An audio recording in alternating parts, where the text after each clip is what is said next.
भाई दूज की आप सभी को बहुत शुभकामनाएं।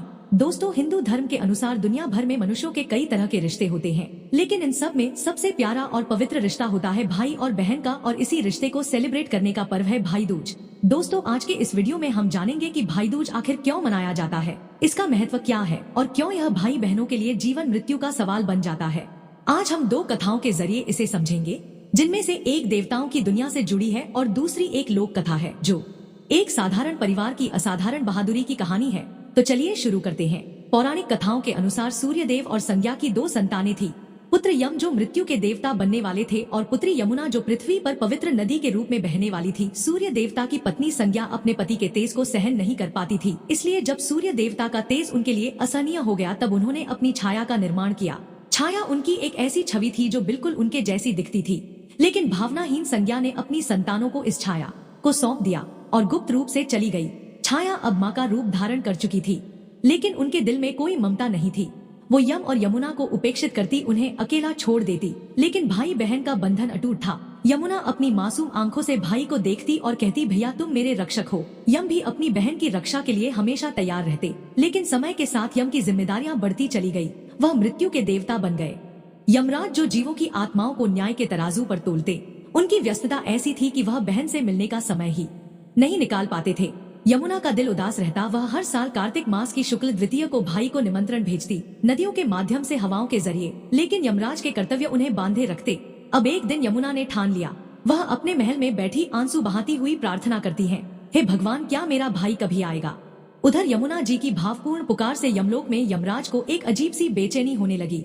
उन्होंने सोचा, बहन का प्रेम मुझे बुला रहा है, और वह निकल पड़े पृथ्वी की ओर। कार्तिक शुक्ल द्वितीया का वह दिन था। यमुना अपने घर के द्वार पर खड़ी थी जब अचानक एक तेजस्वी आकृति प्रकट हुई जो साक्षात यमराज थे। यमुना की आंखें चमक उठी। उन्होंने खुशी से कहा, भैया आप आ गए। वह चिल्लाते हुए आई और दौड़कर उन्हें गले लगा लिया। यमराज जो हमेशा गंभीर रहते थे, बहन के स्नेह ने उन्हें पिघला दिया। यमुना ने उनका भव्य स्वागत किया। सुगंधित फूलों से सजा मंडप, स्वादिष्ट व्यंजन और तिलक की थाली से उन्होंने भाई का माथा तिलक से सजाया, आरती उतारी और प्रार्थना की कि उनका जीवन हमेशा सुरक्षित रहे। यमराज प्रसन्न होकर बोले, बहन तूने मुझे इतना प्रेम दिया, मांग क्या वरदान चाहिए। यमुना ने मुस्कुराते हुए कहा, भैया बस यही कि हर साल इसी तिथि पर आप मुझसे मिलने आओ। यमराज हंसे और कहा, तथास्तु। इसके साथ ही यमराज ने आगे कहा, जो भी भाई इस दिन अपनी बहन से तिलक करवाएगा उसे अकाल मृत्यु का भय कभी नहीं रहेगा। मैं स्वयं उसकी रक्षा करूंगा। और दोस्तों, उस दिन से ही भाई दूज की परंपरा शुरू हुई। इस दिन को यम द्वितीया भी कहा जाता है। आज भी मथुरा में लोग यमुना नदी में स्नान करते हैं, देवी से प्रार्थना करते हैं कि उनके भाई बहनों का जीवन हमेशा स्वस्थ और लंबा हो। यह कथा हमें बताती है कि प्रेम मृत्यु को भी झुका सकता है। दोस्तों, भाई दूज की दूसरी लोक कथा जो और भी रोमांचक है, सस्पेंस, खतरे और बहन की अगम्य बहादुरी से भरी। किसी प्राचीन गांव में जहां घने जंगल हुआ करते थे और नदियां रहस्यमयी, वहां एक वृद्ध महिला रहती थी। उनके दो बच्चे थे, बड़ी बेटी जिसका नाम था सुमित्रा और छोटा बेटा जिसका नाम था विष्णु। सुमित्रा बहादुर और बुद्धिमान थी, जबकि विष्णु मासूम और प्रेमी। समय बीता और सुमित्रा का विवाह हो गया। वो दूर एक गांव में बस गई, लेकिन भाई का प्रेम उसे हमेशा याद आता। विष्णु भी बहन से मिलने को बेचैन था। एक दिन वो माँ से बोला, माँ मैं दीदी से मिलने जाऊंगा। माँ ने चिंतित होकर कहा, बेटा तेरी बहन का स्वभाव थोड़ा रूखा है, वो तुझसे लड़ती रहती थी, मत जा, दुख होगा। लेकिन विष्णु का हट था, माँ प्रेम में क्या डर, मैं जाऊंगा। माँ ने अनुमति दे दी, लेकिन दिल में एक अजीब सा डर था। विष्णु निकला बैग में कुछ मिठाइयाँ और प्रेम भरा दिल लेकर, लेकिन रास्ता आसान नहीं था। यह एक एडवेंचर था जहाँ मौत हर कदम पर छिपी थी। सबसे पहले एक उफनती नदी मिली। नदी गरज कर बोली, मैं तेरा काल हूँ, मैं तुझे डुबो दूंगी। विष्णु डरा लेकिन बोला, नदी माँ मैं वर्षों बाद दीदी से मिलने जा रहा हूँ, मिलकर आ जाऊं तब मुझे डुबो लेना। नदी ने सहमति दे दी और विष्णु पार हो गया। आगे एक विशैला सांप फन फैला कर खड़ा, मैं तेरा अंत हूँ, डस लूंगा। विष्णु ने विनती की, सांपदेव दीदी से मिलकर आऊं तब मेरे प्राण ले लेना। सांप पीछे हट गया। फिर घने जंगल में एक भयानक शेर दहाड़ा, तू मेरा शिकार है। विष्णु ने हाथ जोड़कर कहा, शेर राजा एक बार दीदी से मिल लूं, फिर खुशी से शिकार कर लेना। शेर ने रास्ता दे दिया। आखिरकार विष्णु बहन के घर पहुंचा। बाहर से आवाज दी, दीदी सुमित्रा अंदर सूत काट रही थी। अचानक सूत टूट गया। प्राचीन मान्यता थी, सूत टूटने पर बोलना अशुभ, भाई का अनर्थ हो सकता है। सुमित्रा चुप रही। विष्णु को लगा मैं गरीब हूँ, इसलिए दीदी बात नहीं कर रही, माँ ठीक कहती थी। दुखी होकर वो लौटने लगा। तभी सूत जुड़ा और सुमित्रा दौड़ी, भाई रुक, ऐसा कहकर उसने विष्णु को गले लगाया और सारी बात बताई। विष्णु खुश हो गया। सुमित्रा ने भाई को घर में बिठाया, लेकिन उसे ठीक से खाना बनाना नहीं आता था। वो पड़ोसन से पूछने गई, अगर प्राणों से प्यारा आए तो क्या करूं? पड़ोसन ने मजाक में कहा, तेल से चौका लगाओ, घी में चावल पकाओ। सुमित्रा ने वैसे ही किया, लेकिन चोखा सूखा नहीं, चावल पके नहीं। दूसरी पड़ोसन से पूछा, उसने समझाया, पानी का इस्तेमाल कर। सुमित्रा ने वैसा ही किया और स्वादिष्ट भोजन बनाया। दोनों ने साथ में खाया। भाई बहन ने पुरानी यादें ताजा की।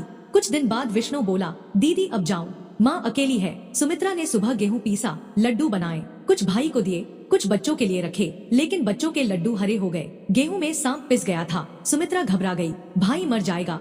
वो दौड़ी। रास्ते में भाई पेड़ के नीचे मिला। उसने लड्डू लिए जमीन में गाड़ दिए, पूरी बात बताई। सारी बात जानकर विष्णु बोला, दीदी तूने बचा लिया, लेकिन रास्ते में मौत के कई रूप मिले थे। उन्होंने कहा, तू बहन से मिलकर आ, तब तेरा शिकार करेंगे। ऐसा कहकर विष्णु ने नदी, शेर, सांप सबकी कहानी बता दी। तभी सुमित्रा को प्यास लगी। वो पानी पीने नदी की तरफ बढ़ी। वहाँ उसे एक बूढ़ी औरत मिली। सुमित्रा ने पूछा, माँ यहाँ क्यों बैठी हो? इस पर बूढ़ी औरत ने कहा, मैं विधाता हूँ, एक बहन के भाई की मौत की प्रतीक्षा कर रही हूँ।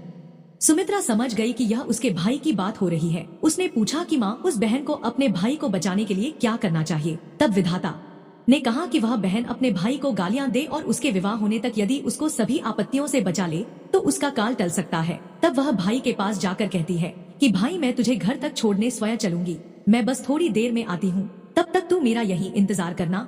बहन जल्दी से जाकर शहर से शेर के लिए मांस का टुकड़ा, सांप के लिए दूध और नदी के लिए ओढ़नी लेकर आई और भाई को लेकर दोनों घर के रास्ते चल पड़े।